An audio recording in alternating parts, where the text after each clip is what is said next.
I was young and I was working in a tiny little village in a tourist office, and I was having a lot of energy to create something very unique, something interesting, to create an event.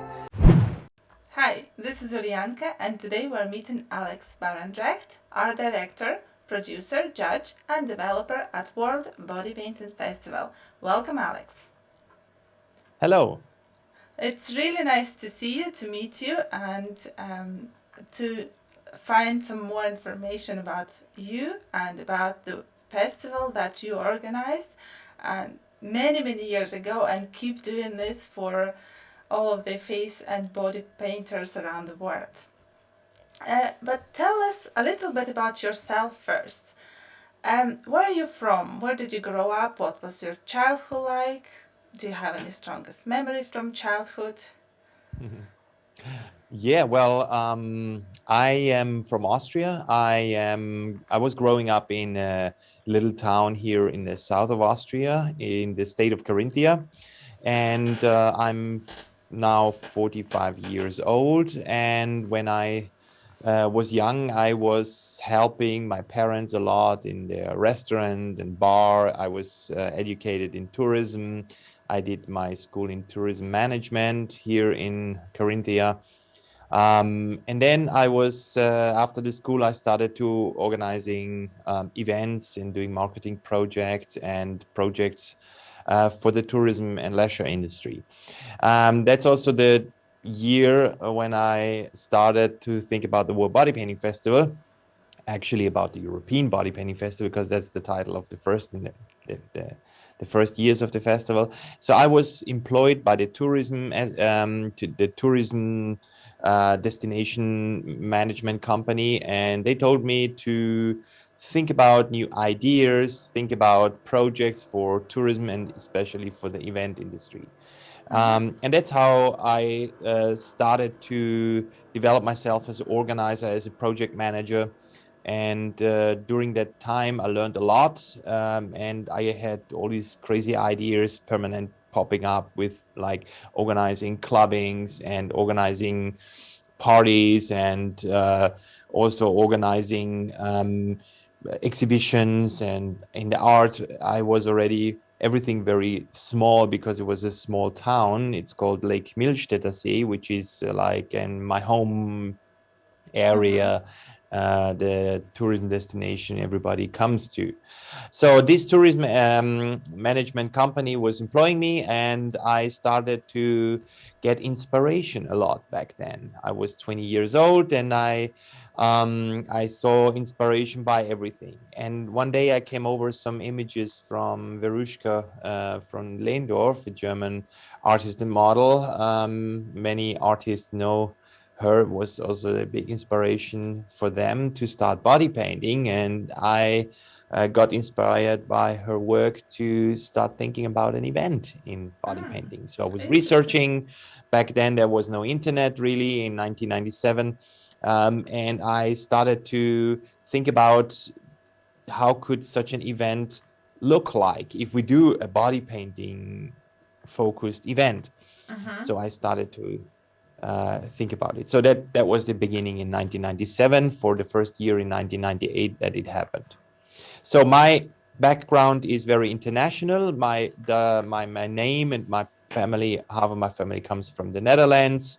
Mm-hmm. I'm married to a Ukrainian woman now since 10 years already. We have two Mm-hmm. children, and we speak English and Russian and German in our family already. And it's always fun to go somewhere and speak on the table. Everybody is just watching us like, what the fuck? Oh, do you speak Yeah. Ukrainian or Russian, by the way? I speak Russian. I also speak Italian from my school. I speak Dutch. I speak English. I learned a little bit Korean. I can read Korean, but not so Oh, much wow. talk anymore because it's been a little while. And yeah, I was always interested, and I'm still interested in meeting other people, other cultures. I love traveling. That's my passion, Mm-hmm. is traveling and exploring and finding inspiration through travel. Yeah. Amazing. Okay. But you live in Austria, is that right? Like Yes, I your live in permanent Austria. stay. Yes, the state is called Carinthia. The festival that I organize, the World Bodypainting Festival, is taking place since 25 years in this region because I'm here.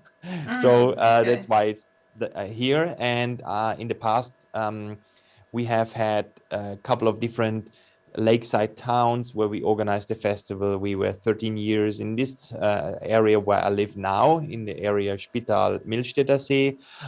Then we were a couple of years in the Wörthersee, which is just like, next door.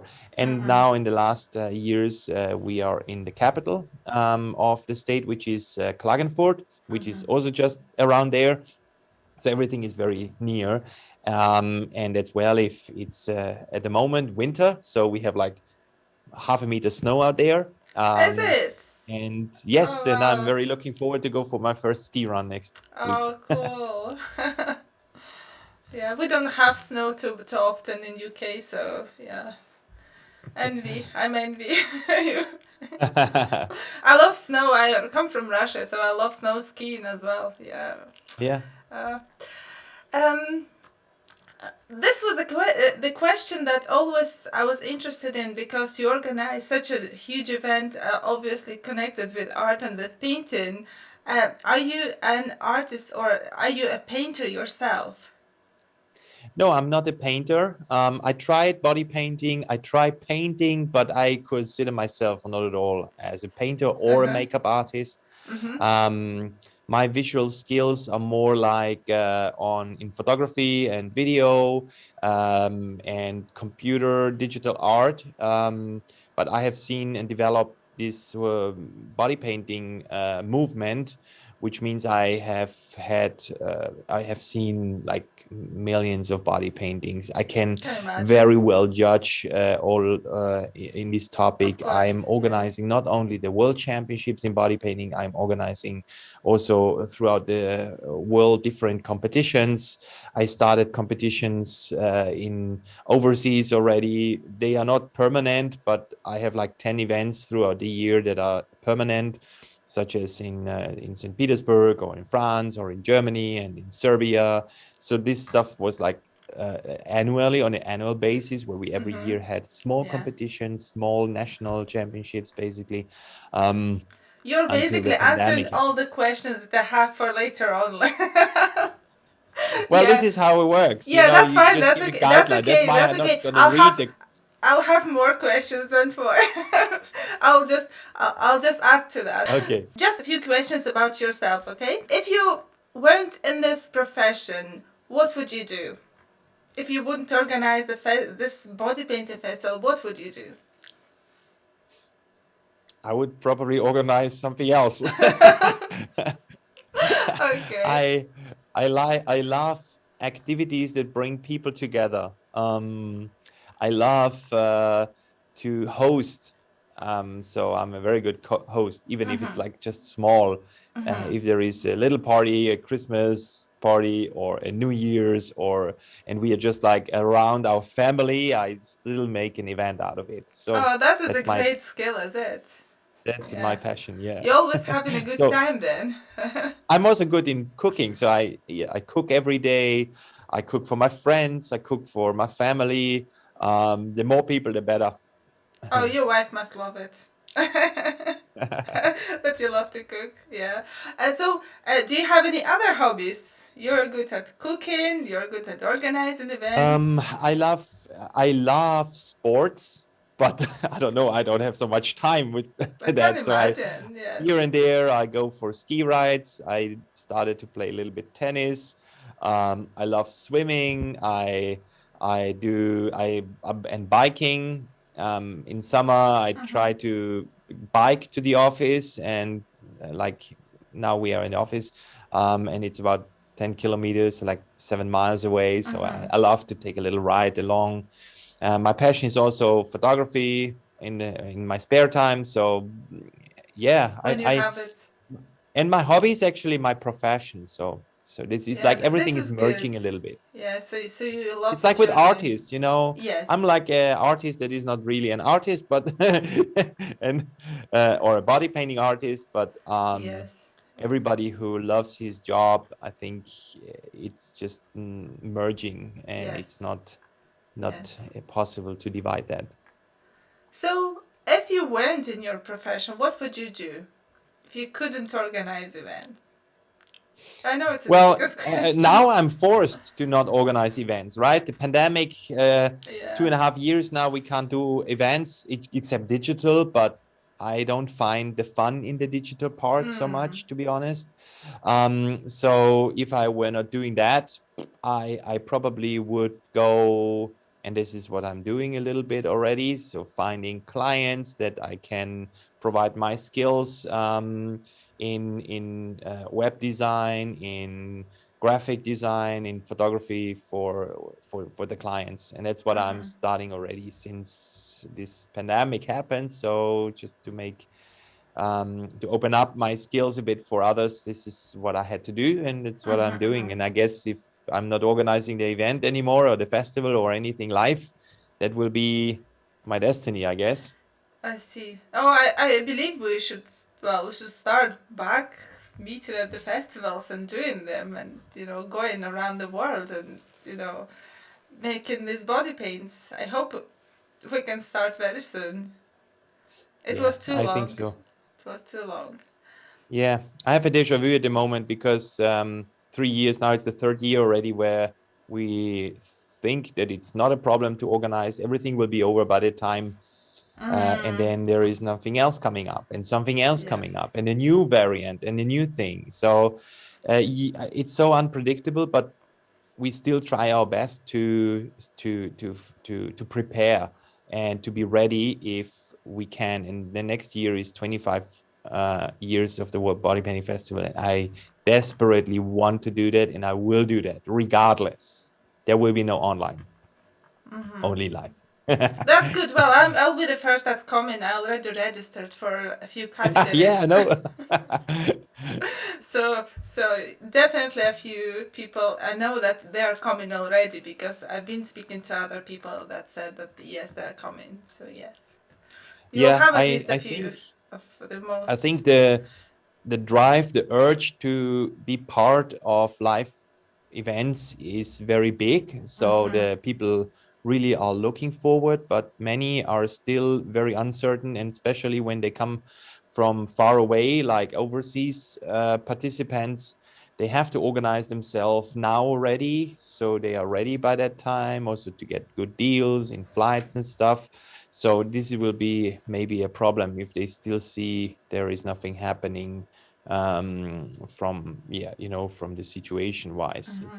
But we will see. This is something so unpredictable, it's Yes, difficult to we cannot forecast. change it at this point anyway. Yeah. Okay, so if you were given 1 million, 2 million, well, an unlimited amount of money, would your life change? I don't think so. It would not. I mean, it would make it easier because I would be able to do much more and spend more money in the festival or in the activities that we do. For me, money was never a big issue when it comes, like, it was never a big, like, it doesn't give me a lot. I'm happy that I can spend, of course, for like others and my wives and the family and have a house and stuff. But for me, it was always the most important to get the budget together for the festival, for the event. And everything that I got in from budget wise, if it's a big sponsor or a small sponsor, everything that comes in, it goes into the quality and the event. Everything that I get in for whatever in my business, I put in there. And I hope in the end that the weather will be fine and everything will be Yes, halfway this is okay. So this is something if I that's would given yeah. 1 million euros, I would spend that, of course, and I would make a even better festival and even more community possibilities to create. And it gives me less headache for sure to think about the risk. So Yes. yeah. Um, And what? I would spend a lot of money by buying the body paints from all of my favorite artists and the great artists who do really good projects. I would love to have everywhere a piece of everybody, whoever came to the festival. What item would you be lost without? What item? I don't Yes, understand the question. thing, the physical thing. What would you be lost without? What cannot you A live physical, without? um, pff, if it's not a person, No, if not it's just a person. thing, then I don't care. With nothing. I, Okay. I I can walk naked through the town. I don't care. I'd be happy not to have my phone and digital stuff around me, even though I use it permanent. But I would love to have none of this shit. So I'd be lost with nothing. I That's can fine. no, I don't. I wouldn't be able to think about any. And what person, dead or alive, would you like to meet? To meet. Yes.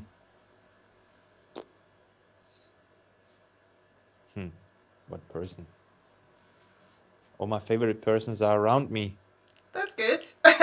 Yeah. So, and I hope they're still a long time alive. Yes. I don't know. I have no favorite person. I That's would fine. love That's to fine. meet. What is the last great book that you have read?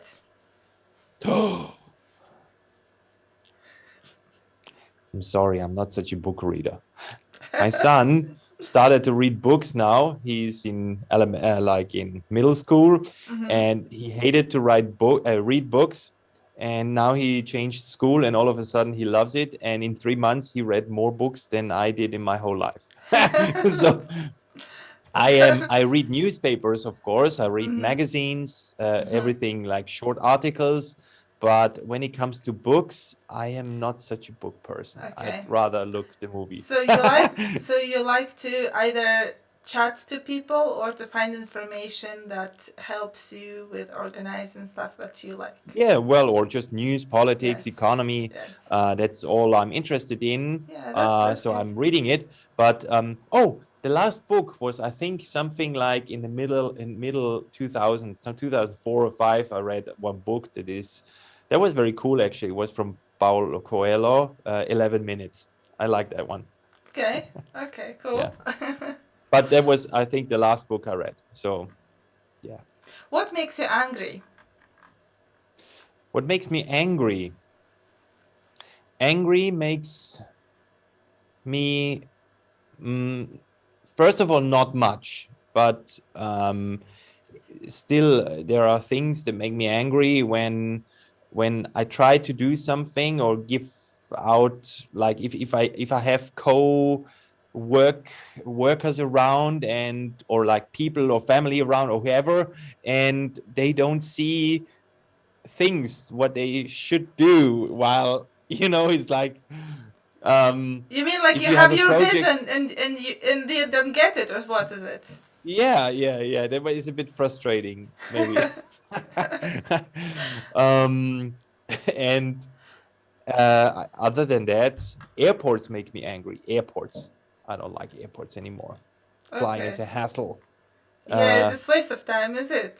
It's just we need to So invent teleports or something like this. yeah, Just go to the but place. other than that, I'm a very happy, positive person, and there is not much that can make me angry. Okay, okay. Do you have any movie that you can watch over and over without getting tired? I love to watch good movies, any genre. I have seen some movies over and over, yes, like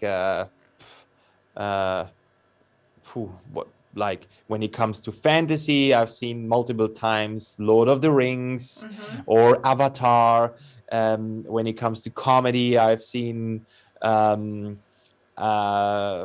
for example, when I was a child, I was watching over and over Jerry Lewis movies. It was incredible. I was watching Bud Spencer movies a million times, I think, in my childhood. Hangover is one of my favorite movies. to watch these days when I'm in a plane or having a long distance flight, and I can laugh in the plane loud and watching this. It's so funny. Dumb and Dumber, stuff like this, I can watch over and over. Yeah. So you have quite a At few. the moment, I'm watching a very cool serial, like a serial.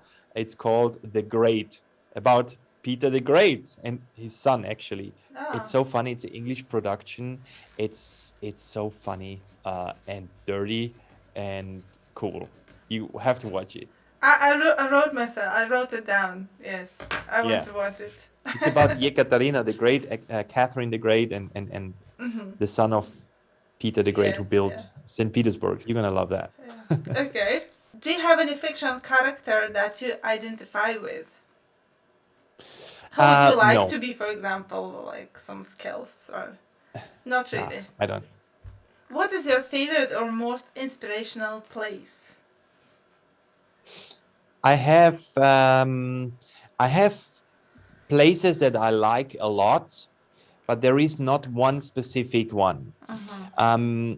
I'm living in the countryside here in Carinthia. Austria is very small structure. There are small towns all over. And there is a lot of scenery around landscape. And I really love to go and do my job outside and have projects outside in the world, wherever. And the longer I'm outside, the more I appreciate to be back and to contemplate on a mountain, to go for a hiking tour, you know, and yeah, find just like this inner peace. But when I'm out there, I'm so excited to see all these different places all around the world. I never wanted to go to India because I was having this imagination of this country that wasn't very pretty and very interesting to me. And now I've been 6 times there and I love it. I was like in every bigger city already, and I have always like working projects there, and it's so interesting to me. So I have favorite places and cities all around. I love St. Petersburg. I love Moscow. I love Barcelona. I don't have favorite places. I was in the desert. I was in like colden areas. I was a lot around cities all around the world, and there is every place has something so unique, special. The culture that you can suck up. This is So all of these travels, are they mostly connected with the festival or not really? Yes and no. The festival is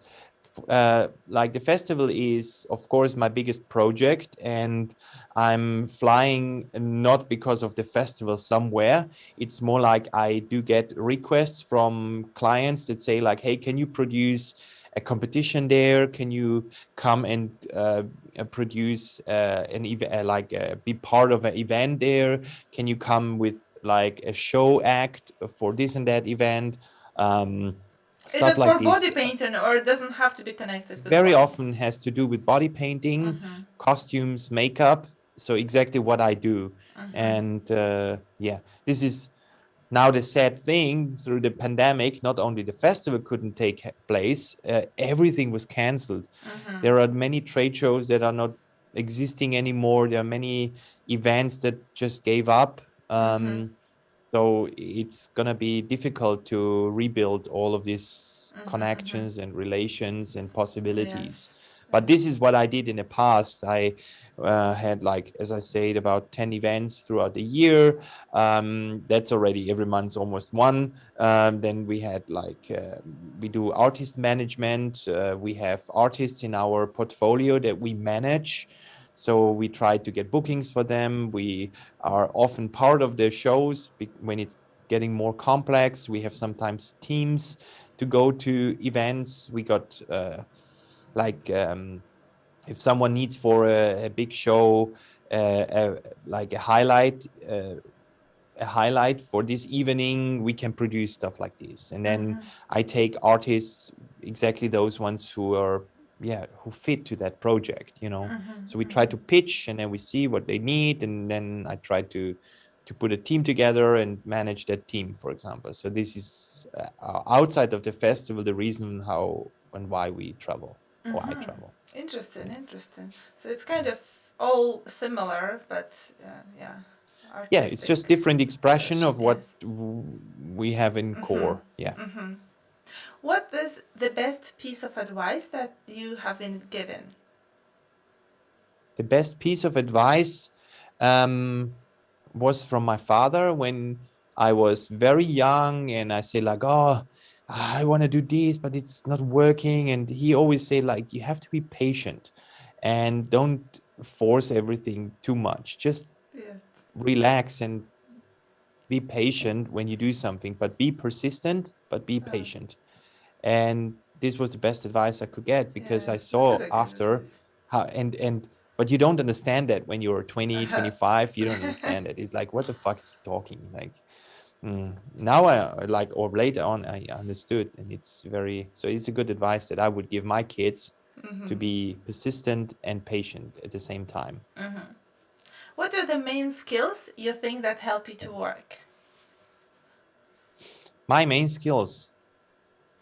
Or qualities. It doesn't have to be a skill. Like, yeah.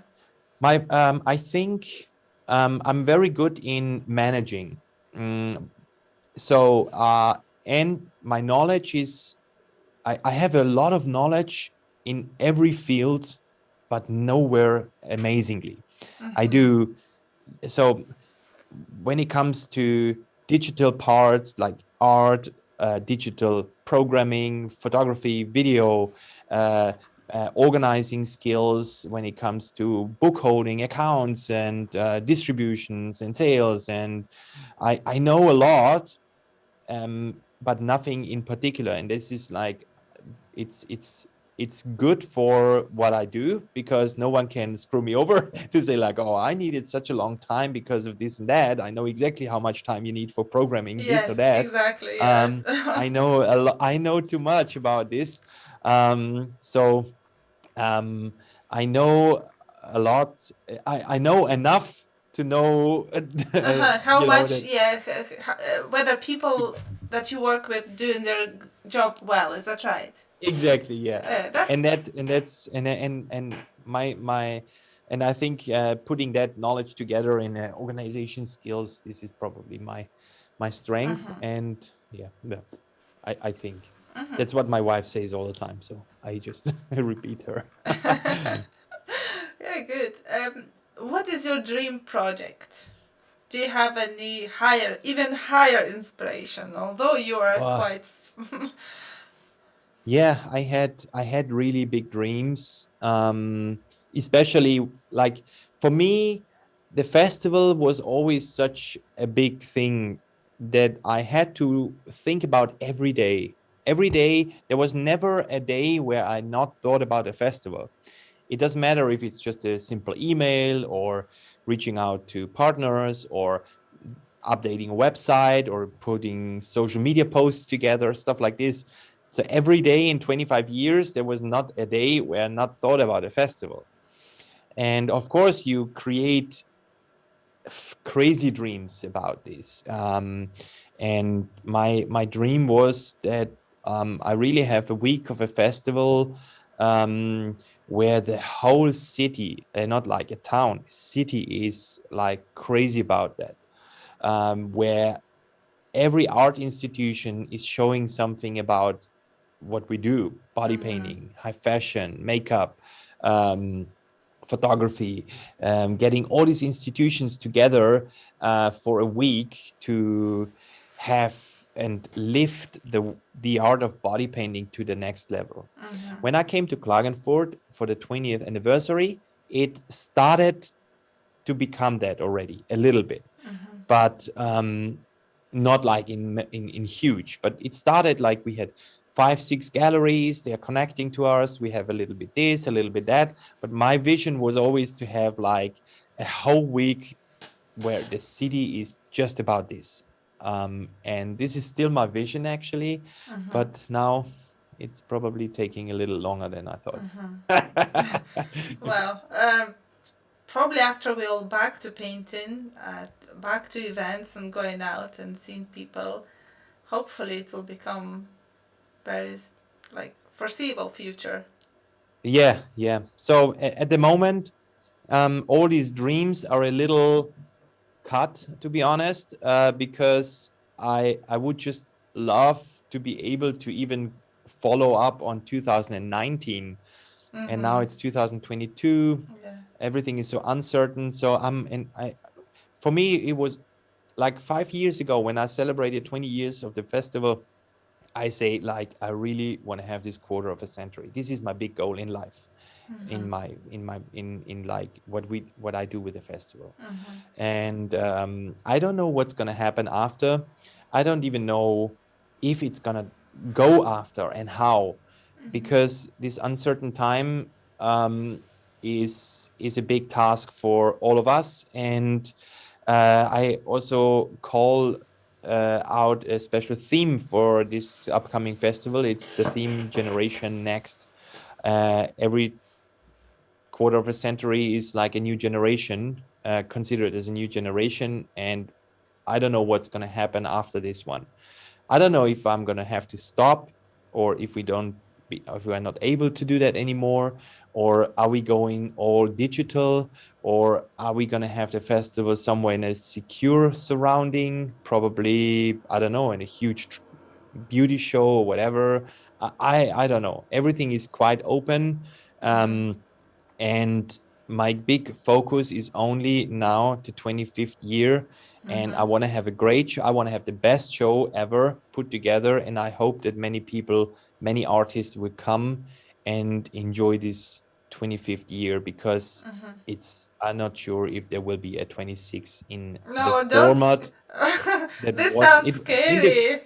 no, it's like not certain if the 26 will be possible in the way we are used to have it. I mean, even 25th is maybe not certain how to have it, but But you are desperate to have it. yes.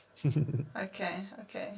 Yeah, I hope it will be better, because what you tell is like, oh, I'm all shivering. I hope it will not happen. Yes. Never always keep on fighting, of course. And Yes. but you reach at one point is a certain stage, and then you have to see where it goes on. And at the moment we are at the crossroad, and this crossroad will show us probably only after the next summer where we're gonna end up or where we go. Tell us about your background. What is it happening? Why did you choose to? This background. Yes. This is a background that my dear friend Filippo Ayoko did for a body painting shooting. He took a white wall and wrote in 100 different languages the word high on there, like different expressions of being high. Okay, did he use a dictionary at the time, or was he just remembering all of these words? No. He asked the community on Facebook, like, hey, can you throw me words in your language, what it means to be high? And so he did this here in my studio. He painted the background, and I'm very, I just love to use this background for... Yeah, it looks lovely, and stuff. It's highlighted nicely. So at some point you think that this is actually something that just like done by computer? Like, yeah, but like it's not. It's the camera. Look, it's just like green light. Green. I put green and red light for a Christmas theme. Green and red. So, yeah, it's really cool. It's really cool. Now I have some more question about the festival itself. Yes. Can you tell us about the idea? Why was it body painting? What was the festival goal? Yes. Why I did a festival with body painting art? Yes. Why did you choose body painting? Yeah. I mentioned earlier that my inspiration for the festival was to was when I saw images from the artist Veruschka from Lehndorf, and she, a German artist, a model, and she inspired me to produce an event with this art form. I haven't seen anything out there. I researched, I didn't see. So I thought that could be maybe something interesting. So I called it the first body painting festival of Europe. And it wasn't a competition. It was like an invitation to a couple of artists to come to our lakeside town and show body painting in public, outside of a museum, outside of like an art part. So we just say like, let's do it outside. And they really liked the idea. And I invited, I think 7 or 8 in the end, artists to do that. And it was like the newspaper was full with bad news, like naked bodies performing in the middle of the lakeside town. And then I did a clubbing at the same evening, a clubbing within the monastery court. So as I knew the mayor, he allowed me to do an artistic music event in the monastery court, which is actually like, the monastery itself is like here, and then you have like some squares where public can go in. So we just locked that off, and we did there a clubbing, and it was 25 people, maybe 20 of them were my friends. Then there was an artist who I invited to do an action painting, a local artist, Hans Wilcznik, and he had like a fully naked woman shaking because she was so cold, in white, and he was smashing colors on her while a DJ was playing, with the biggest, fattest PA system I was ever saw.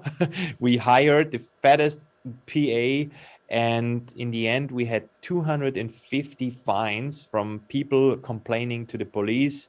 I only had 20 or 30 visitors in total. It was a financial disaster. But it was fun. Looking back, it was really fun. So I had a cover page of a newspaper,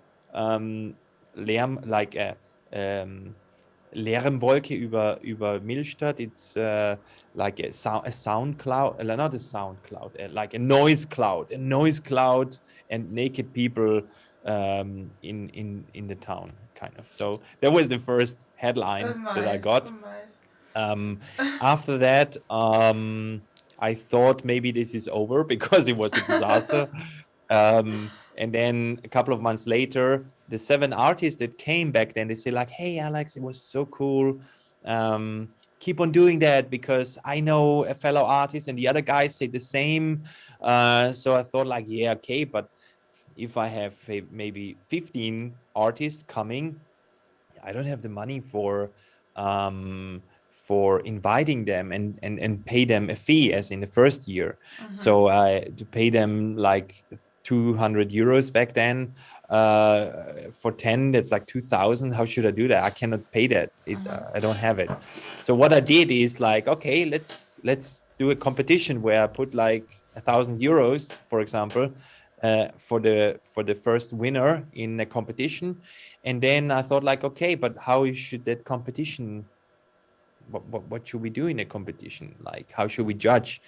And back then, body painting, I'm not an artist, so I reached out to some friends who are in the area, and they did body painting, Ernst and Oswin.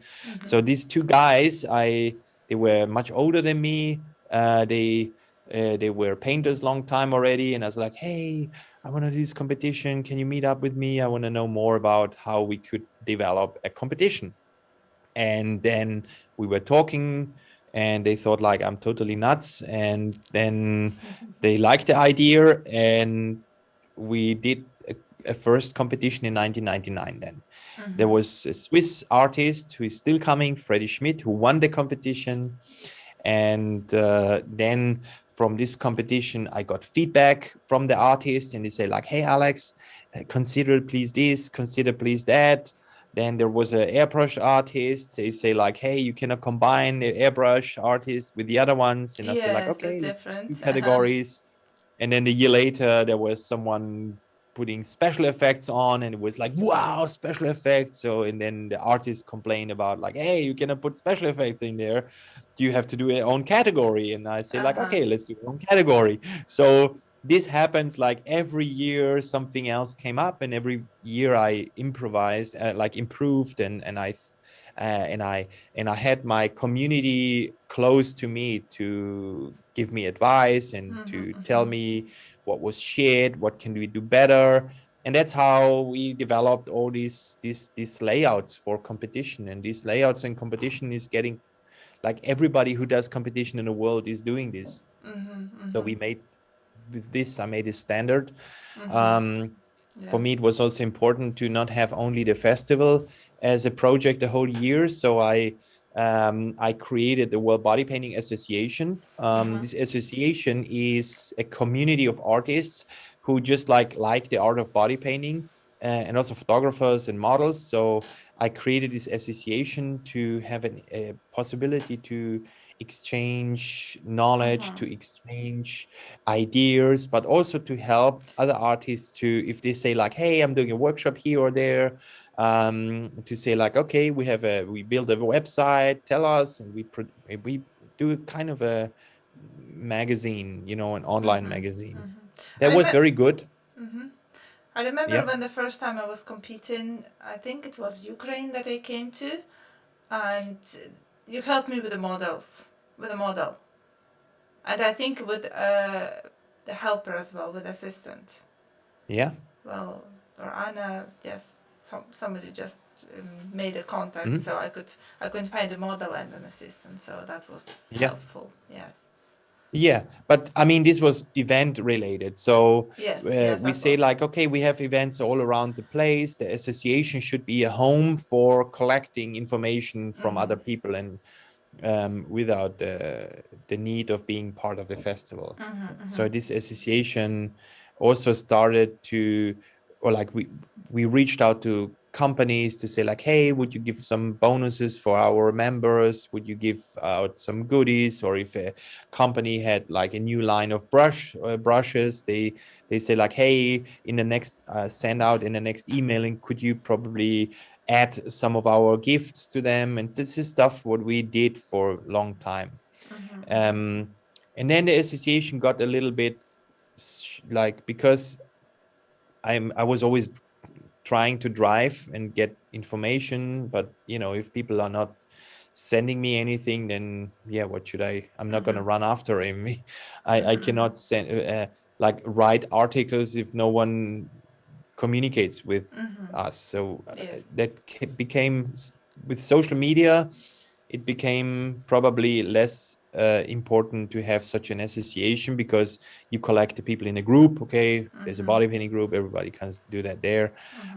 So social media was somehow turning that project a little bit down. It's still existing. We still have the association. We still try to collect. And you're still on the Facebook and on the media, so if you can gather there.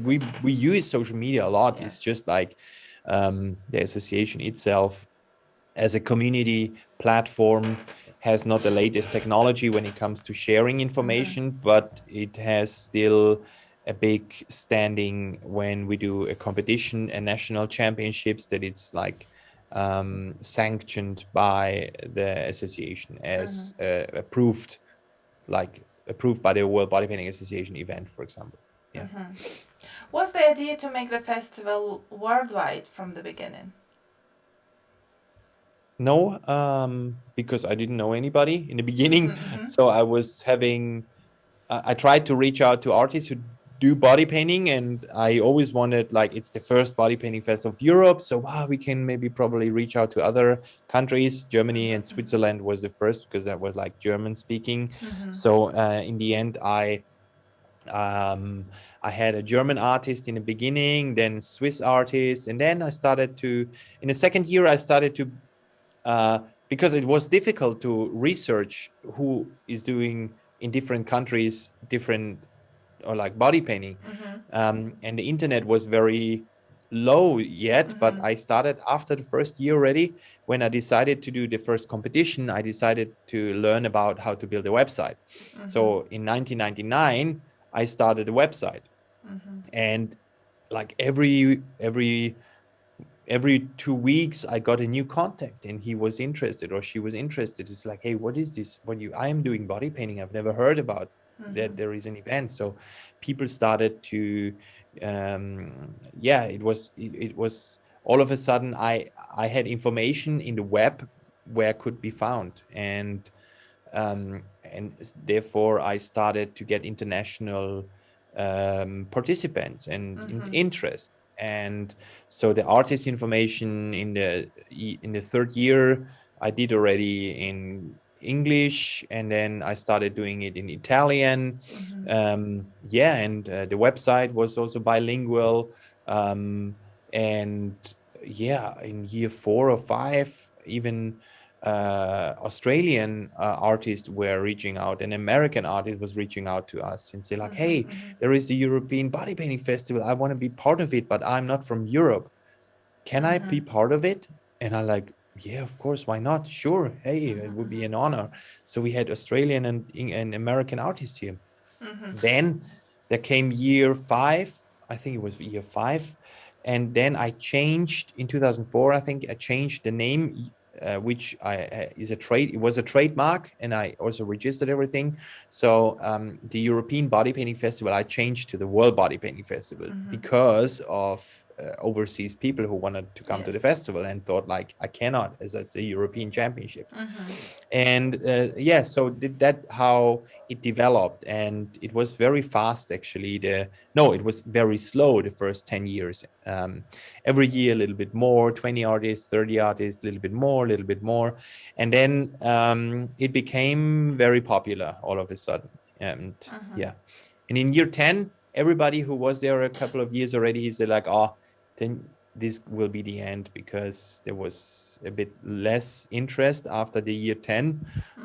But that was only because there was shit weather, and participants thought like, okay, they were all at the 10 years anniversary, so always 1 year after is a little less. But they were wrong.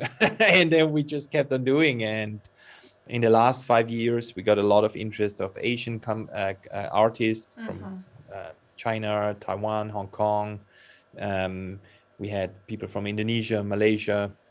Very interesting to have all these different artists there, that they all have their own style, they all have their own expression. So that's really cool. And did you advertise at the beginning, or or just through the time when you were? Did you advertise? No, or just people were coming to you? The website. Of course, you build a website, and you need to work on a website that you get found. So I did advertise a lot. In the beginning, I found there was the IMATS that was taking place already in America, like makeup show basically, and they came to London, and I thought like, oh wow, it could be a cool place to be there. And so I hired a booth even there. So we showed some body painting. We were the first people doing in the IMATS body painting, and everybody was quite surprised, like, oh, what are you doing there? And no, this is, what is this? This is not makeup, this is not special effects, so what are you doing here? Kind of. And so, but this is how we grew, and we went to exhibitions. I went to meet people. I did, as I said in the beginning, there was no single day I was not thinking about the festival. Either it was like sending out the email, when social media, like in the beginning, MySpace went big, we jumped on MySpace, we got contact there. And then, of course, when Facebook came, it was even easier to reach out to people. These days, it's very easy to build up a community, but it's not easy to keep it. So Consistency is very So, important. what does it take to run an event like this? I'm speaking about like the last year that it was offline. Yeah. Not speaking of COVID conditions, obviously. So, was it like, in short, like about space, people, equipment? What is the main things that you do, that you have to do to actually to have an event? Like when we look at the events, the last live events, like from the last Yes, 3 years or 5 years in a live event, the minute the festival has ended, you think about the next year already. You have to secure the places, you have to secure the finance. The biggest task is to secure the budget. This is the biggest run. Once you have the budget from like this makeup sponsors, the body painting, our dear supporters from the makeup industry, and then also like the host city, the tourism association, and getting cultural funding and stuff like this. It takes forever. Parallel, you need to get ready with all the artist information, so to have the structure of the competition and the content. And then you start doing the marketing and you try to put the infrastructure together. The infrastructure is huge, so you need to reach out very early to all the companies to negotiate on a proper good price, because as a cultural event, we always suffer in budget, and it's always so difficult to just reach as the zero. In the whole 25 years, I only reached once a plus. Every time else it was like a little minus, and sometimes monstrous minus. So when I'm talking about monstrous, I talk about 100,000 euros minus. We had in the first, like in Perchak, the first year. So securing the budgets is very important. And then you need a good team. That is, the better you organize, the less headache you have during the progress. So we have protocols, we're writing protocols, what has to be done in which hour on which day during the production. And if you have the team ready, there is not much that you can do. You can only pray for good weather. Last year, 2019, it was the big task that like everything went perfect. The organization was perfect. My team was so great. We have like, you have the production team, you have a TV team, you have social media team, you have like the vendors, you have the catering, you have the music part, stage management. So you have a lot of different facets in the whole structure, and everything was just perfect. But then there came the weather. So Yes, there was like a weather, it's an outside festival, right? Yes. And we are in the Alps, means there could be rain all the Although time. Austria in summer it's very good weather normally. It's usually good, but when there is a storm or somehow a bad front coming, it could rain forever, or it could just give you a couple of hours intensive storm. And we had hail, there was a flash going in the stage last live festival, and that was already so scary. And the risk was already so high, because just hiring the park costs you 80,000 euros. So this is, the budget is insane that you need to just run this, and then you need to try to get the money in for such an infrastructure and for such a. Many people complain about that the festival got too big, too commercial. But this is something that you cannot change if you are in the development. And I mean, I'm doing that for 25 years. And in the beginning, it was very cozy. It was like a couple of people putting together. The budget was almost none. Of course, it's nice, but who cares about this? No one cares about it. And it's just like a little community event.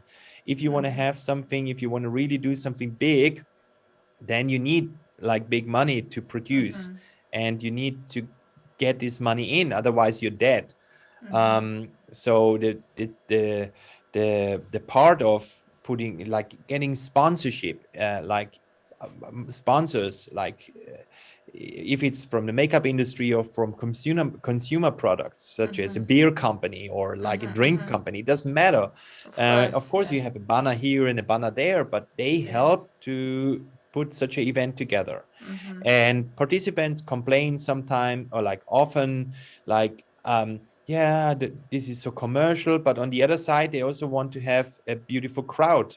They also And they want to also have, need to have a food and everything, and yeah, a great so. prizes and great trophies and the great infrastructure and the great tents, and everybody wants this to be happening. Everything costs money. And so we just try to, yeah, to work basically all year, just like how to get the money situation ready, so that it's not a totally disaster in the end. I've been only to one in 2019, and I thought it was great in every possible way. So there was no complaints from me. Yeah, you saw Yeah. the park. The park is Yes. usually full of people, Yes, it was and love. It was amazing. Yes. yeah, and next year we know now already that, like, we don't want to increase the prices and increase like the ticket fees and everything, but everything else is increasing. Like the stage, the hiring the stage costs now 28% more than the last live event. Yes, prices went That's up like definitely with that's like everything. 20 something thousand more, 22, 23,000, or even 30,000 more, just like for the same product. And then you need security more. You need, like, because mass of people or more people require more security. So also, like the COVID situation, we for sure gonna need a special person to ensure that the COVID measurements and events are going to be uh, And fulfilled. and how many people work for the organization? Like during the year, do you have more people helping you out? No, during the year, I have my core team, which is here at WB Production. We are in total 5 people. But we are not working only on the festival. We work on I a lot see. of different projects permanent. So 5 people are our core group, and then when the festival comes near, we have we get 1, 2 interns, and then we have these days lots of people, outside people who get hired, like this, because yeah, the professional people, they need to be professionally hired these days. Back then, when I think about 15 years ago, for example, there was one company, you ask him for a stage and he said like, yeah, I bring the stage, bring me 20 or 10 helpers and we build it. So I bring the helpers, but these days this is not going to work anymore. So you need to hire the Because full of the package from the safety, stage. yeah, because of safety procedures Safety as well. protocols Yes. got insane. Everything is just more professional and more secure. So we have the TV people are this company, the stage, the riggers are that, the light technicians are this, the tone, the PA system comes from this. So this are like lots of people that you organize and manage.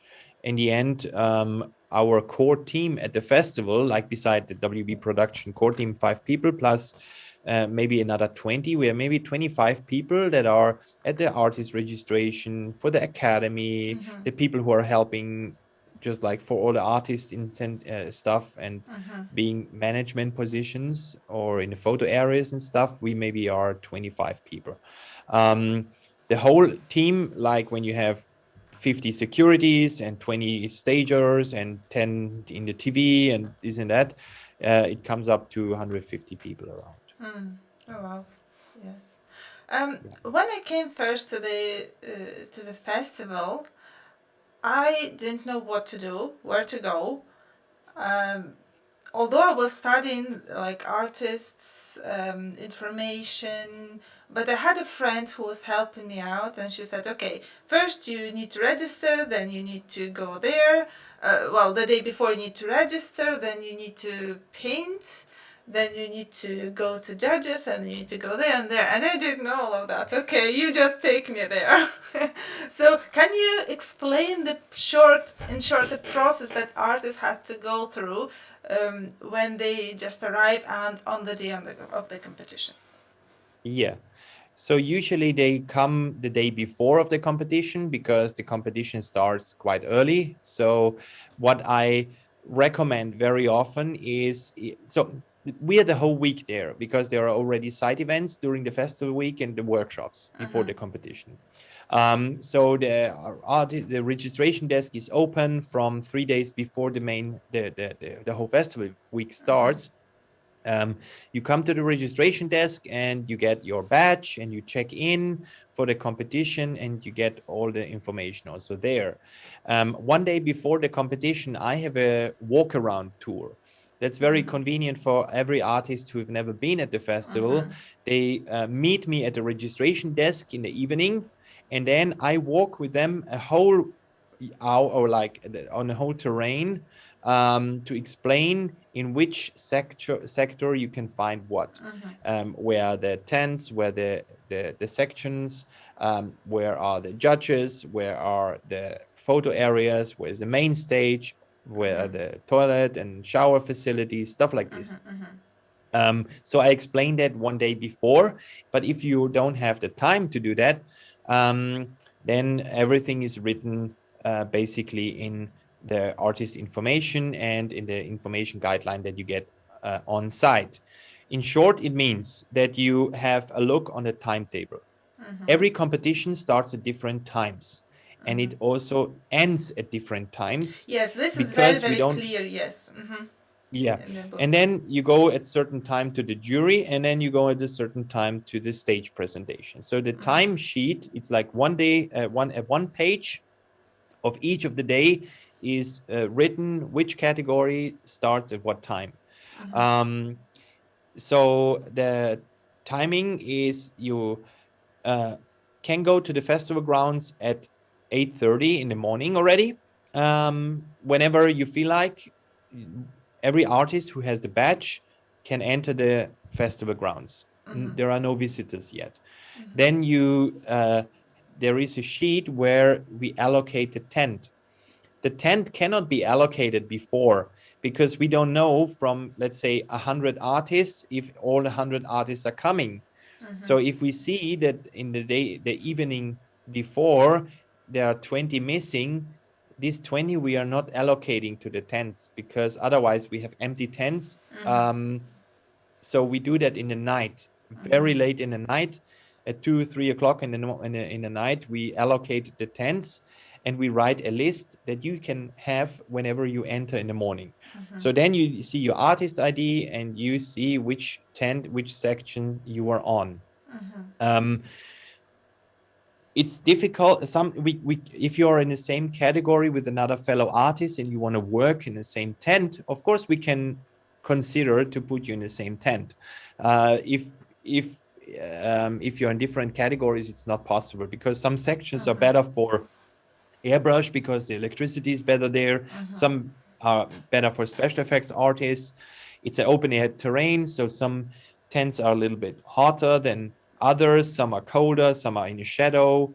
The special effects artists, we try to put as much as possible in the shadows because of the glue and everything. Yes. So we allocate the artist to a special tent. So you come in, you look at the tent, you go to the tent, and then you're gonna set up your working gear. And we have volunteers there that help you to find the tent. If at the tent there is, for example, something not working, or there is the electricity not working, then there are people running around to help you and fix the problems. Yes, it was very clear. People were willing to help and everything. Yeah. And then at a certain time, we try to announce on the main stage when the first competition starts. But this is sometimes a little bit difficult to hear at the festivals ground all over, Yes, with all because of the we don't have everywhere noise. speakers, Yes. but we have the volunteers that look and tell you, okay, you can start, Yes. or you just look at the watch and you can start exactly at, for example, 10 o'clock. There are judges around, there are volunteers around, they always have a look.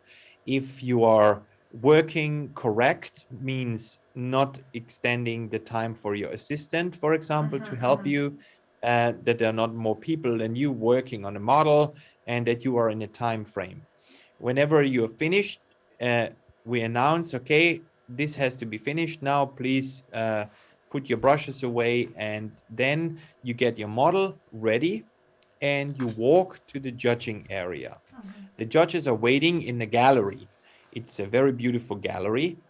You walk, unfortunately, it's like on the balcony of the terrain, so it's a little path, maybe 20-meter higher you need to get, so it's a little walk for those models who have high Yeah, but heels. after standing all day, I think it's actually a nice change. Yes. or So you go sitting there just and eat.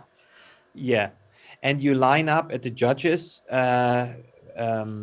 room, and then we bring you in one by one, and you are ordered in uprising ID. Every artist has an ID.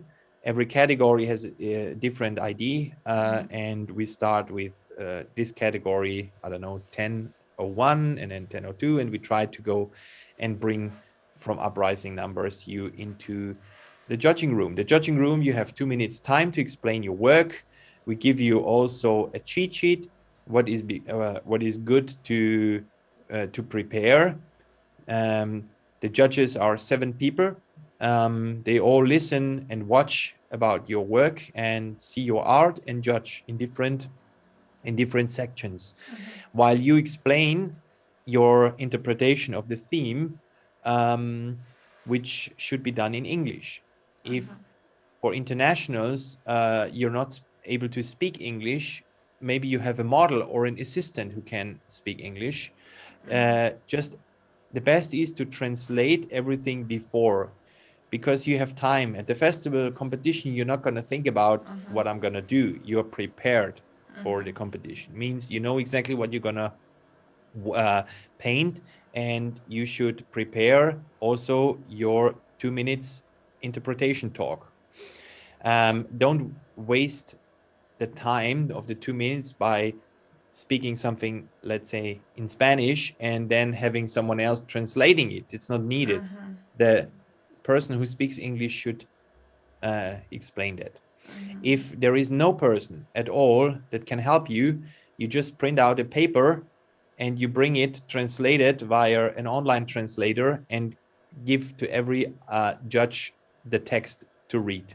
Simply it is. So that's the best. And then once you're finished with the judging, the judges say thank you, and you go to the crew photographer. The crew photographer makes a photo of you and the model, so we can see afterwards what model was related to that artist. And then you have time to spend more time in the photo area. So the photo area is behind the stage, the main stage. You go with your model there and you spend as much time as possible. Why? There are 200 photographers probably, and they all want to get photos from your model. And the more photographers are able to do shootings with your model, the more likely they send in the best photos to the competition.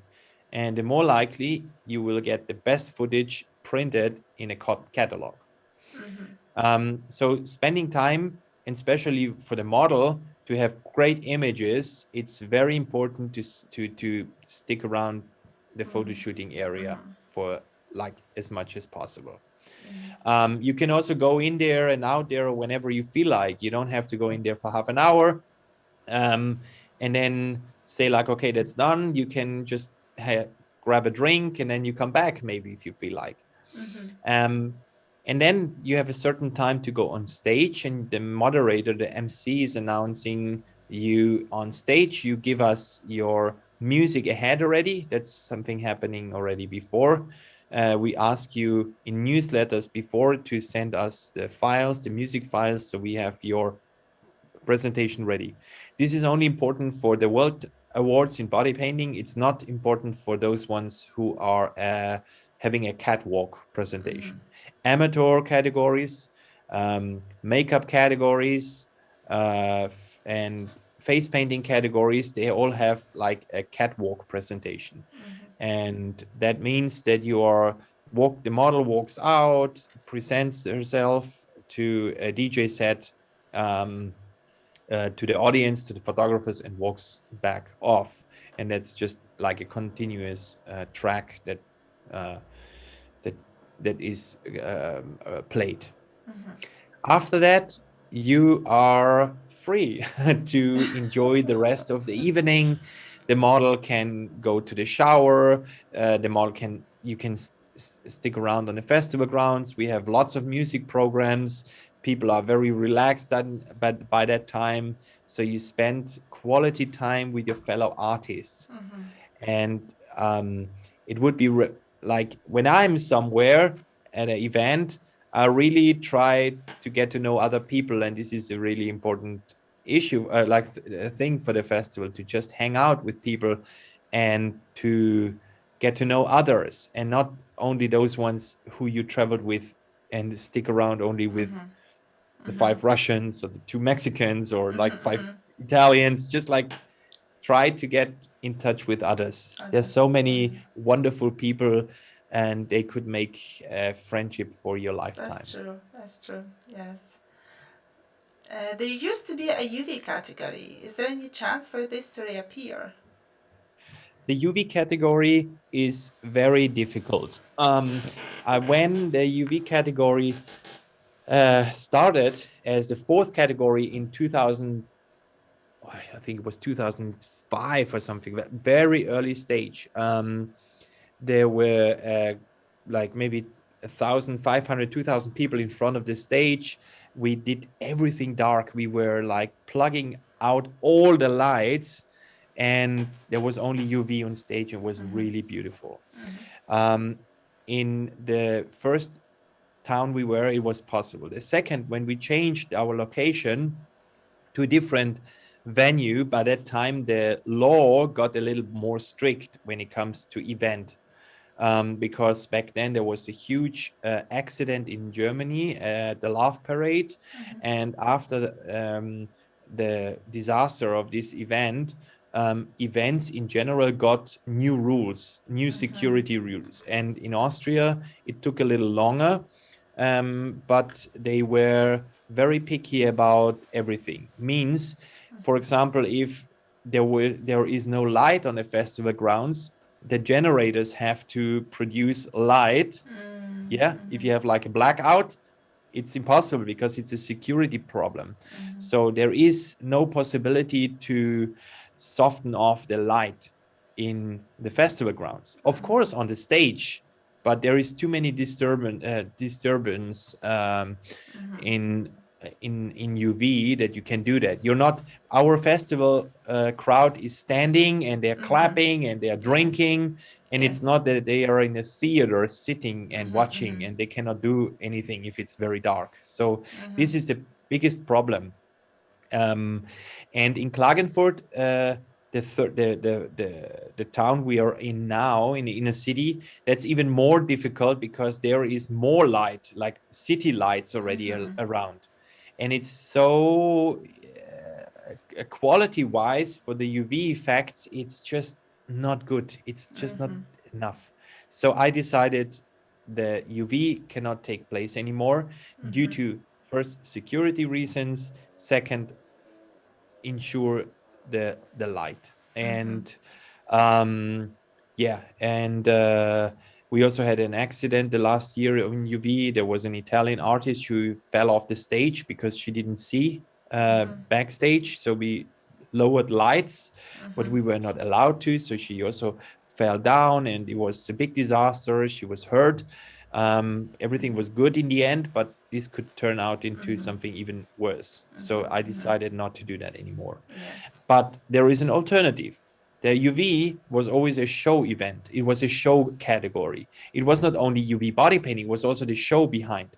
So what we did is we created the Team Show Award. The Team Show Award is a body painting competition that is also judged on the show, and you can use whatever the stage can provide. Also UV light as an accent, but it can never be a full UV show because of the reasons before. So there is like a kind of a alternative, even though it's not only UV, but yeah. Okay, okay. That's so also the explanation why I we see. cannot do that. And do you plan to add any other culture categories? I know that you've added last year already. Yes, we have the Camouflage Award, which is the first World Championships in camouflage body painting. We started that.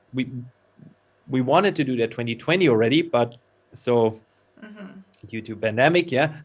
So yeah, last year at the hybrid event, this was the only category that we did live. It was very interesting. For the visitors, it was great. For the artists, it was a great experience, I think. But it's also a very difficult category to organize, to find the location in the outside surrounding where it's accessible, where the sun is not an issue, where the shadow is not an issue, where everything is interesting. It's very, very difficult. But we take the task, and we're gonna also have such a competition for next year. That's great. And there is one new one. It's a makeup category because we have a lot of creative makeup, the makeup battles, special effects makeup.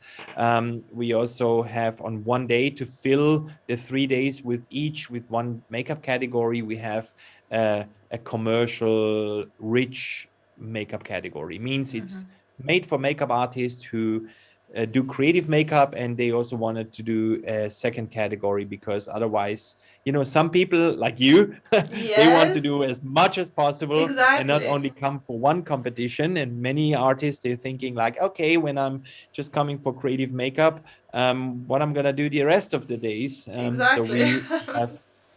So we have for makeup artists also such other category.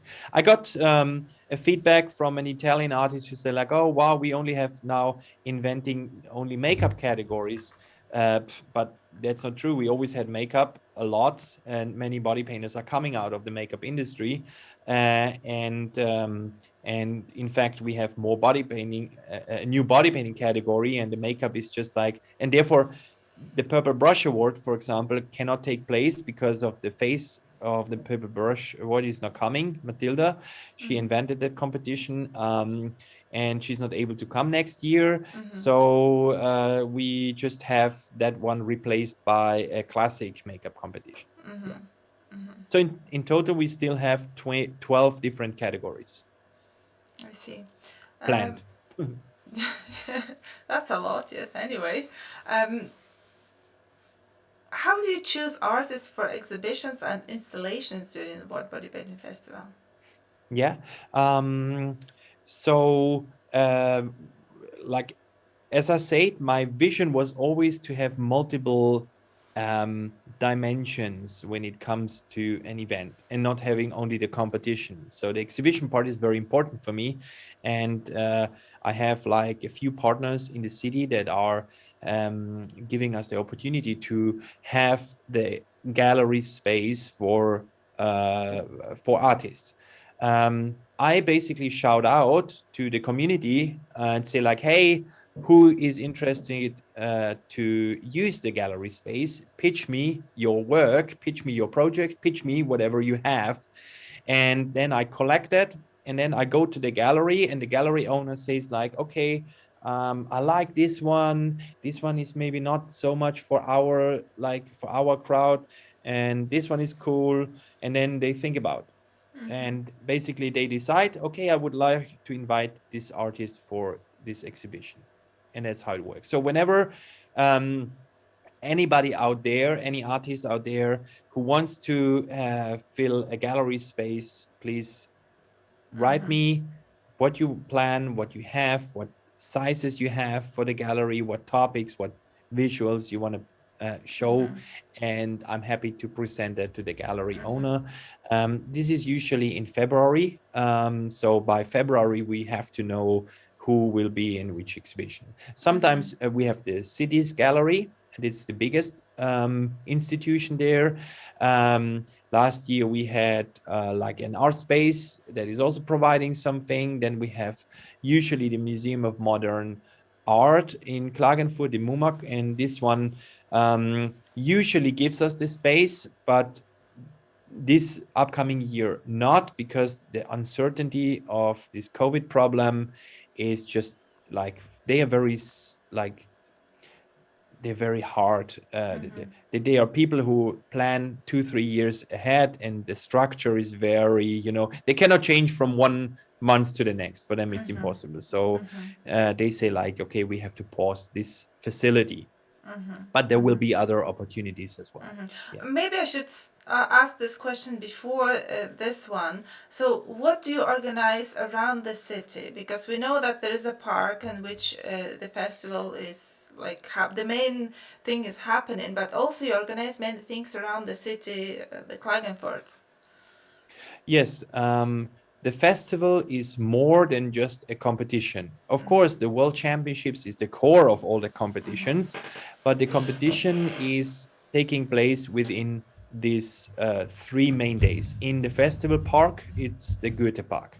In this Goethe Park, there is also happening programs, fashion shows, music, entertainment, exhibitors, etc. So these are the 3 main days. Before the 3 main days, we have 4 days of festival program. During the day, we have around 60 different workshops planned within the 4 days. Every day there are 10, 15 different workshops, so 50, 60 in total, from all kind of, from body painting to airbrush body painting, special effects, makeup, photography, photo editing, and like lots of different like for advanced, for beginners, etc. This and then during these days where the academies, there is in the evening lots of side events. We used to have the body circus, which is a party event. We have a zombie crawl. Next year we're gonna do this zombie crawl back. It's gonna be fun. We have exhibitions in our partners at art institutions and galleries.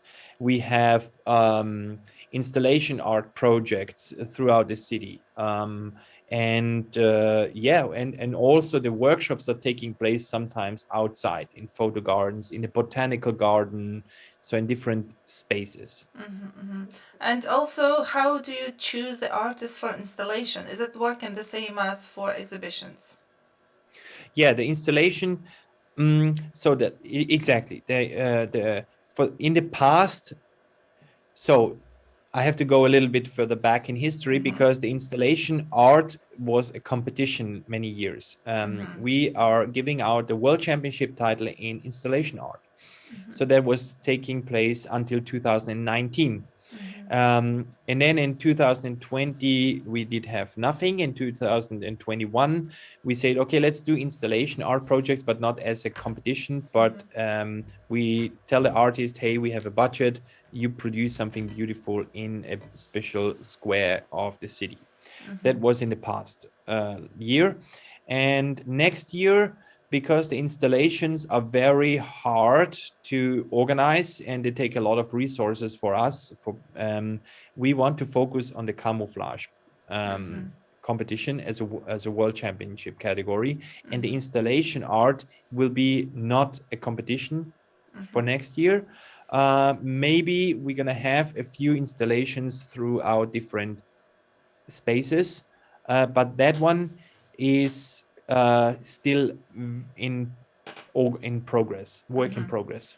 Okay. We don't know how many spaces, changing. we don't know which days. So this is something that we still are working on.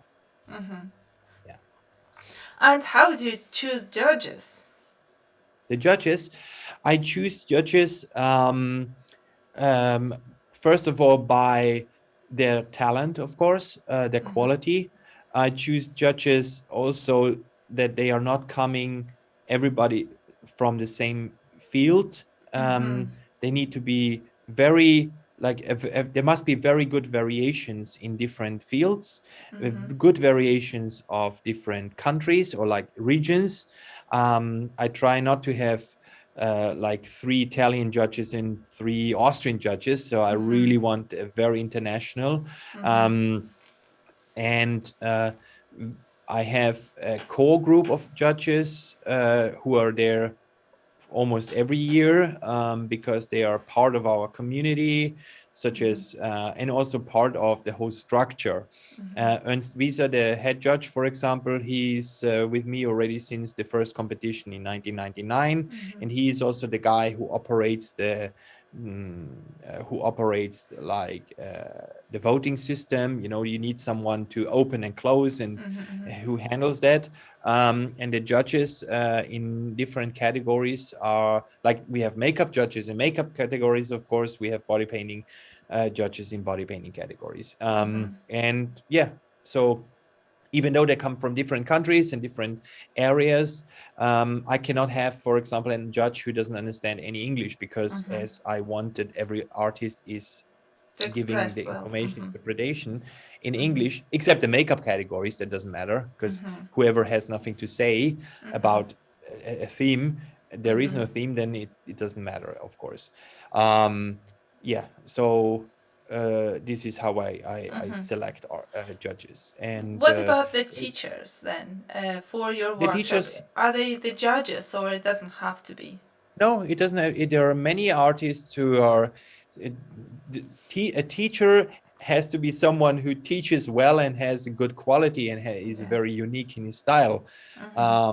Only these teachers are invited to be part of the academy, and they don't have to be the judges. It's very often, it can happen that often the judges are also giving the workshops, but there are many competitors who, and some judges who are judges 1 year, they say like, oh wow, I have seen that being judged, but really I want to go back to competition the year later. So it's also happening. So we have to changing artist and judging and instructor teams. Next year there will be major changes in also the judging team, because some of the judges, due to COVID pandemic, they are changing their profession. That's also at the moment something that they say like, I'm out of this industry, I do other stuff, I'm not there anymore. So I have gotten feedback already from 2 that this is the case. So there will be some changes in the judging, of course, too. Can you tell a bit more about how the painting is judged? Well, how the story important is stories as important as painting itself for those who has to have a story? Look at for example, at the artist guidelines, you have every category, and every category is judged in different sections. So let's say brush sponge, classic body painting. You have the quality and the color, the composition, kind of. Then you have the overall, the composition and the overall, the quality and technique, and then you have the theme. So that's the theme is one part of the 3. And the theme is judged from 1 to 9 points, while the technical part is judged 1 to 12 points. So we want that the theme is important as almost 1/3, but not as but not that the theme is so great and the technical part is not so worth. So it's balanced. We learned that from results from the past years. You know, we always change things. And so in special effects, we also have special effects, applying of the special effects and working on the blending and everything. So it's also technical part. So in the special effects, for example, the theme is even less heavy in the total result as in the other categories. I see. And then we have show, like the team show award is also having the show, nothing related to the theme, for example. The show is part of this. So the interpretation of the theme, or like the theme itself, is a very important element, but it's not the only element. If Mhm. your skills and the quality is not as great, you can do the best theme, it will never reach the top. Mhm. Mhm. I feel like my one is like the lowest is the storytelling. I can still Is it? story through the pictures, but not through my words. So for me, it was always very uh, sore topic. Like, ah. Okay. Um, I can give you advice on that. You just like ask friends around you to maybe to give them like, hey, this is my idea. You just like rewrite it a little bit, or just Mhm. make it sound a little bit more interesting or Yeah. more fluently on. But the thing is that the interpretation of the theme should not, like some artists are coming with 3 sheets A4 written text. Mhm. um, we had in the past interpretations that were done like almost 10 minutes talk in front of the judges, and the Mhm. judges, they can't cope with that. Like Mhm. Of they have like course. 70 in one category, and they are getting blurry with this information. They can't even cope Mhm. this information. That's why we say, like, you have 2 minutes. In Mhm. 2 minutes you really have to give this information out, and Mhm. you don't have to create a huge story, or like to create like a lot of, yeah, too much bullshit, kind of, you know what I Mhm. mean? Mhm. Mhm. If the idea is anyway just like this, just focus on the Yes. most Yes. important part. Yes.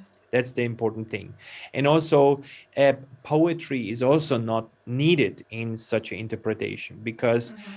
the judges coming all from different countries, and the language you choose should not be the most complicated language, because some artists might not understand that. A Mhm. Russian artist who speaks English might not understand an English poetry, Mhm. and German one or a Spanish one would not understand if there is something very extended Mhm. kind of written, Mhm. so it's just like focus on the Mhm. most important elements, and use a language that is not too complicated. Mhm.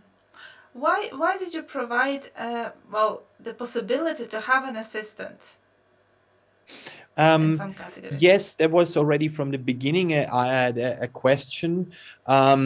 Lots of artists gave me the feedback, say like, hey, we need like I have an assistant because I need like 5 hours that we have, I cannot finish. So yeah, here we go. There we can have an assistant. Then Okay. another year there were 2 assistants, and then people were complaining. And then I say, okay, we have to limit in our I see. guidelines. There is only 1 assistant allowed. Then Mhm. um, very often the assistant is not an assistant anymore. Uh-huh. So the assistant becomes like or like there is a world champion artist teaming up with a friend who never won anything, and then you see the writing or the hand Of skills of that uh-huh. world champion artist in his work, and he's going and wins something. So Mhm. that's why we choose to limit the assistant work to only 3 hours, and the assistant is an assistant. The assistant will be nowhere written that he won something, Mhm. because he's an assistant. He should Mhm. make the life of the artist easier. And I know The that they work, shouldn't have any place taken before. Is that right? yes, Because I wanted to team up with a girl. Oh, and I didn't know that she won a first. Well, one of the first three places, I think, in other country, and then I was told, oh, you can't have this girl as an assistant. I was like, okay, but I didn't know. You know, I was like, I just wanted to have a nice, friendly atmosphere. It wasn't like for purpose of having a better yeah, but the score. thing is, this changed already by our limitation of the three. So Mhm. our guidelines change all year a little bit. Mhm. That was Mhm. written a few years ago. This is not in the text anymore these Mhm. days. Why? Because a world champion artist in the beginning 3 hours cannot help you that much anyway. Okay. So it doesn't matter. What is Okay. written now is, if you are ever placed in a competition in the top three in a competition anywhere, you should not go into the amateur category. Yes. Yes. And the amateur category is not a world champion. An amateur category is not getting a huge world award trophy. An amateur is also not getting listed in a hall of fame, because an amateur is like an emerging artist, and you cannot be, and many this is what I criticize a bit, that many who won the competition in the amateur, they call themselves world champion. It's not. There is no certificate that you're world champion. You are not having a trophy, and you're not listed anywhere in the results as a world champion. But people use that as a marketing tool, and so that's why they decide to go in such amateur competitions. And that's why we wrote, whenever you won something, you're not allowed to go in this competition. Nothing to do with the assistant these days anymore. So yeah. Okay. No, I was always competing in professional category, but I didn't mind. These are the rules. We have to adhere to the rules. This is fine. And so it wasn't a problem. Yeah, and it's really up to the artist who decides if you never won or you're there and you decide to go here or there. You upload at the registration your work, and when we see that your work is great and you register in the amateur category, we tell you like, hey, maybe you want to go in the world championships, because your quality, you better be placed 30th at the amateur at the world champion as being 20 in an amateur. Like amateur is really a little less time, not much recognition, or less recognition, less prizes, it's for less participation. It's just for fun. Exactly. Yes. Yeah. I mean, don't get me wrong. We created these amateur awards to have lots of students and newcomers to try out, and those ones who do lots of workshops, for them it's the perfect field of experimenting. Exactly. But whenever there is an artist who has already certain skills, should not go in this category. Okay, next question is now me being a bit picky. It's just one of these, and then everything else is positive. When I learned that you can use stencil, I was so surprised. Why are these allowed? Don't you think that rejecting stencils or tracing would reveal a real level of an art? True. It's somehow I don't want to judge to say like, let's put the stencil away, if many artists say like, hey, why is this not allowed? Like an airbrush artist uses even just like whatever. Yes, I agree with airbrush, like for lines, for some small patterns that kind of add to the, but for me it was so strange seeing like you trace the whole face, the whole body, the whole structure on the body, and then you feel like it's like coloring in. You see, because the first festivals that I went to, like last one, I helped myself with some shapes, but it's just because of everybody's using this and this is faster. But honestly, I think like first few ones was like, no, I'm going to paint it myself, my own shape, and because the otherwise it's just like, okay, I have the shape, I just color in, and then color in that, and then color in that, and then it feels like, if you cannot draw the face, why would you put this in there, having it, it's like, it feels so easy, okay, you've got this, you've got that, and that's on the body. But the judges are also around the judges are looking the whole day how the artists work, and the judges are also in the room asking you about your technical part and skills, and they see that you use a lot of stencils, and that's gonna be part of the points. If they see that this is and they saw you doing the whole time only just the stencil work, the quality in the technical part will be less. They will give you less points. Yeah. But you're right. I mean, what we could do is discuss this like in public, to say like, hey, artists, what do you think? Should we put that? I would be very excited about this. I would be the first one to tell. Yeah. Because, judges also not always able to see and remember everybody, see? Yeah. Yeah, it's, Well, I really honestly, I think like using stencils, like I have loads of stencils, like stars, like the small shapes to fill in the design, yeah, but having like the whole face painted, if you cannot do the face, like, well, traced, if you yeah. cannot do the face, See, that feels so strange. the thing is, it's always the biggest task when you build a competition, and when you build guidelines, is to find the hard lines, saying like, Yes. okay, it should not be whooshy, Yeah. So if you say this artist is allowed to use in this categories the stencils and then the brush sponge not, why an airbrush? Why not? You can also do an airbrush everything without stencils. Then what is Yes. the, like, okay, stars, why would you give the stars or whatever I see else the little point. I see templates the you point, of give, course. but the bigger one not? So where is then the line? Should you then write in the guidelines you're allowed to use a maximum of 3 per 3 centimeters stencils, but not bigger? And then the catalog gets really big and everything is Yes. getting Yes. very complicated, and Yes. everything will be very frustrating for those I ones who agree. have I to read agree. the guidelines, and the guidelines are now already enough.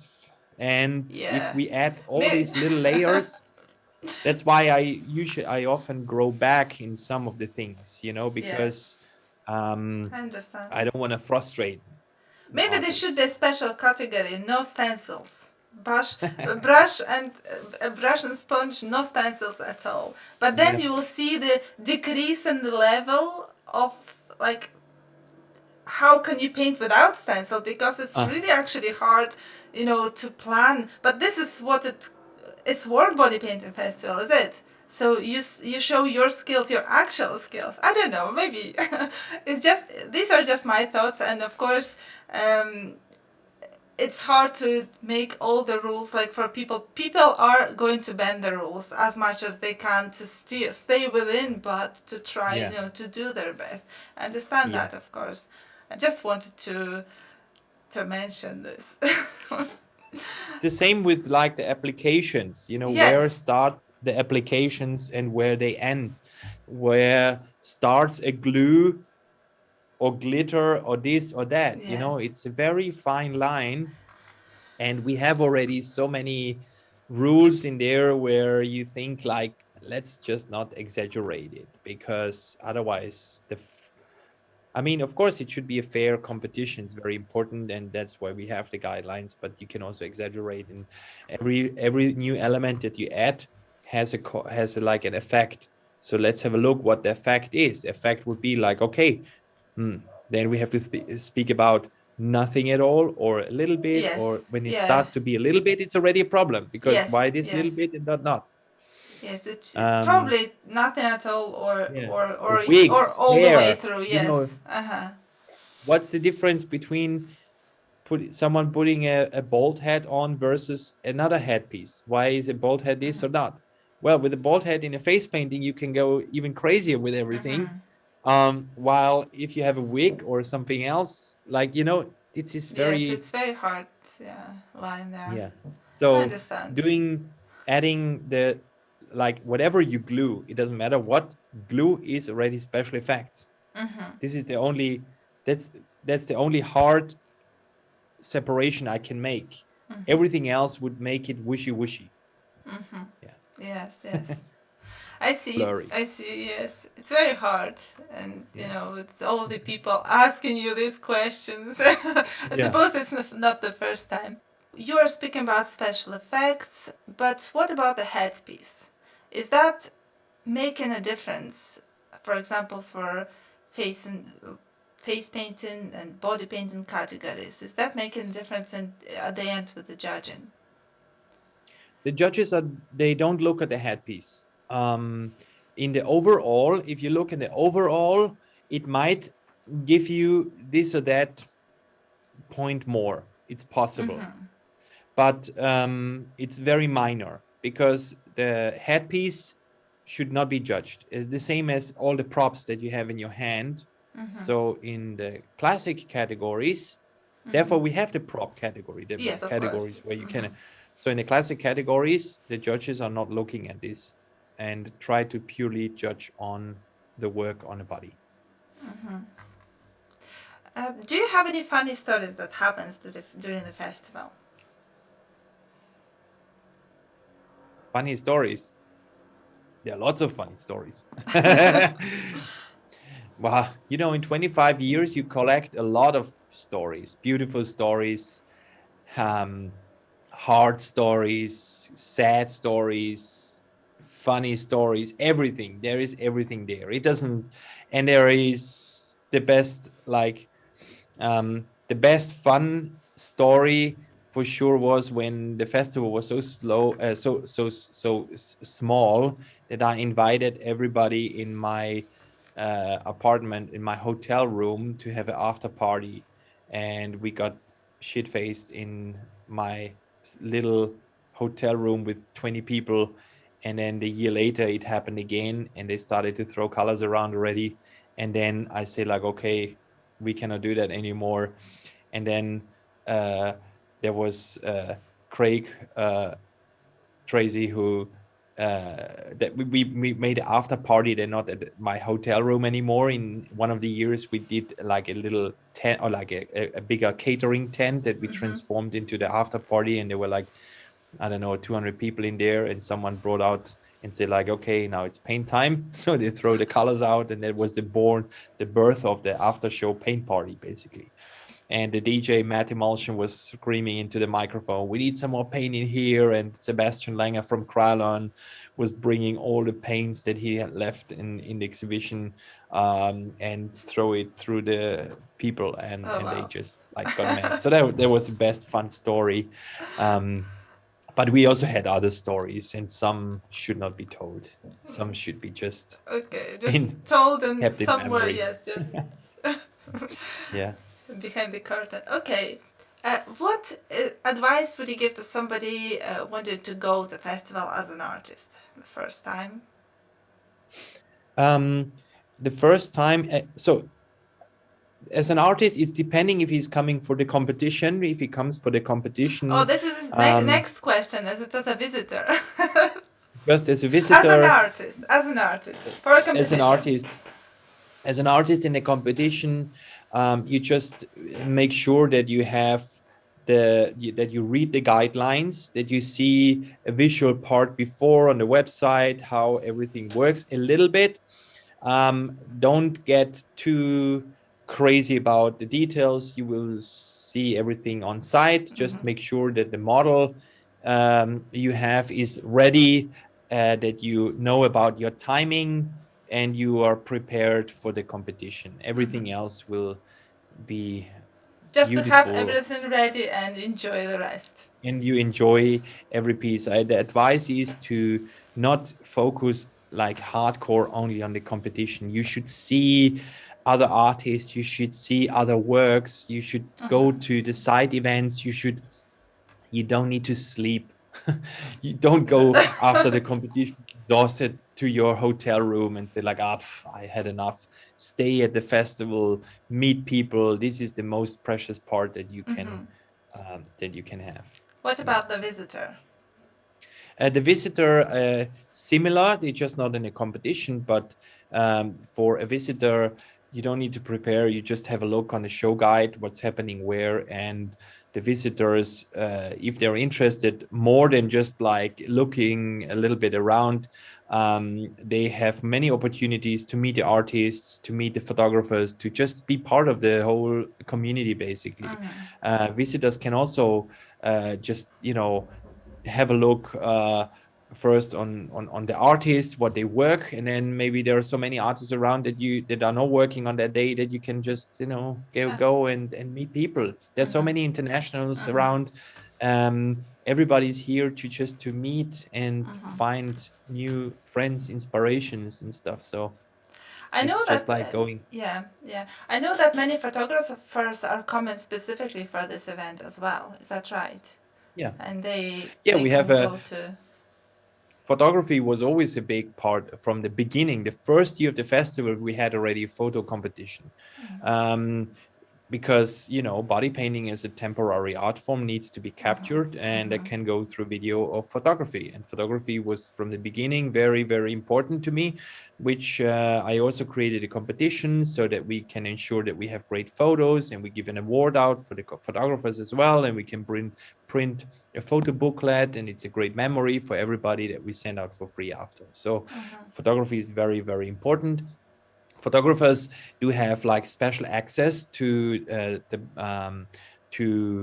a special photo zones, but they also have to purchase a photo ticket. There is visitor tickets, they're quite cheap, and the photo tickets, they cost a little more. They are for 3 days, and then you can hang out in certain areas in front of the stage just to make really good photos.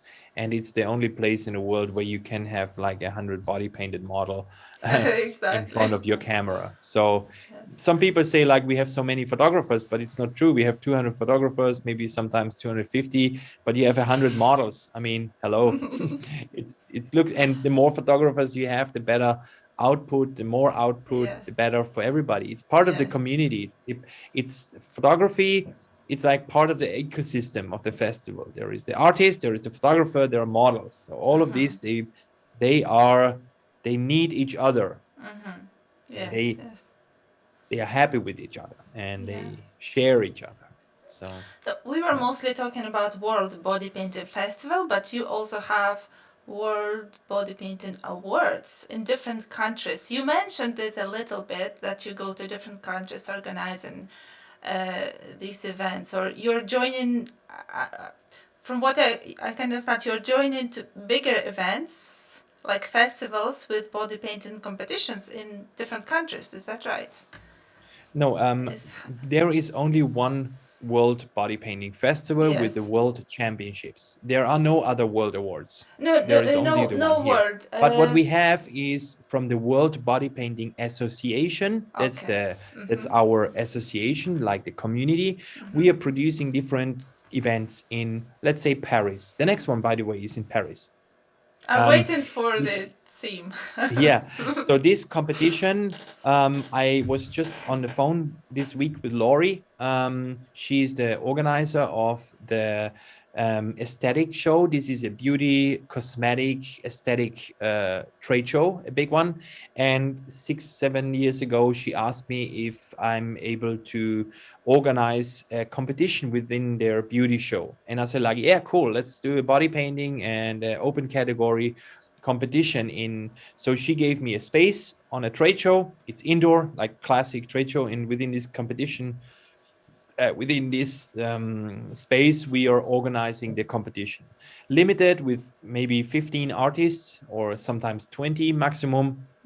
And then there will be a stage, there will be an like a prizes, there will be awards. And we usually call it, for example, in France, we call it the French Body Painting Awards. So it's a national awards, but not only for French people, for internationals as well. The same we do in beauty forums in Germany. We have 2 competitions in Leipzig and in Munich, not happening this year, the upcoming year, unfortunately. There are competitions also at cosmetic beauty shows, basically, or in Belgrade, it's the same. So these competitions are great opportunities for artists outside of the festival to be part of a competition. It's a smaller competition. I am there, usually the organizing part, and then I invite 2-3 judges. We are like a small team. And then there is mostly the competition, the element of, so it's a like small taste. It's a small taste of World Body Painting Festival, but it's kind of a very small taste, but it's a good preparation, of course. It's a very great preparation, and it's also good, if you win the prizes there, it's great prizes first of all, and it's also a great honor or award to have like a French because award, it will be countrywide award then. Like you can say this year I'm the first in France, or in the French awards, yes, for example. And the French awards, the upcoming ones are in middle of May, and we are going to produce 3 categories for the first time. There will be a classic body painting, open category body painting, and creative makeup. So we're gonna do every day one competition. So 1 to 3 days, every day same space, different category. Yeah. I was waiting for that, and I was thinking, not sure about the travel now, but if body painting is not Sunday, I will be coming. If not, I will probably want. Yeah, the thing is, we are just working on the artist information. We just want to have the last go from the trade show about the timing, and then we are ready to release it. We have announced it already on our WB Association, wb-association.org. This is the website of the festival, of the association. All our activities when it comes to competitions in body painting are there outside of the festival. Yeah. What is the moment that you enjoy the most? The moment I enjoy the most is when I'm on the final day, I can give out the new World Championship titles, and the festival show and the competition is over, and we can enjoy the last music act in a very relaxed scene surrounding. And then there is the after party, and this is like the most relaxed moment. Yeah, I remember being in 2019. That was the only festival offline that I've actually been. The rest were awards in different countries. And the last moment is very touching, actually, when you announce the winners and everybody's so happy.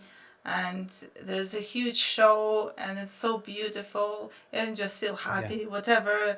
Whatever you get, you still feel happy, and you feel very content with that you came, yes, that you tried, that you've done your work, and you met so many people. It's amazing. Yeah. Yeah. Exactly. And this is all of the questions. That was lovely to chat to you. Thank you very much. That took us 2 hours. But that was great to learn so many new things for me. And I hope that more people will be able to come, will be willing to come to the festival. It's worth very just to come. Forward. Yes. It's worth coming even to visit, not even exactly being an artist, but being inside is also a great experience. Yeah. Yes. Thank so you I'm very very looking much. forward, and thank you for the opportunity to talk to you. It was very nice. I'm looking forward. If you have any questions, you just go on the website of the festival and you can contact me there for any questions you have. Great. It doesn't matter. Great. Very looking forward. Thank you so much. Thank Bye. you. Bye.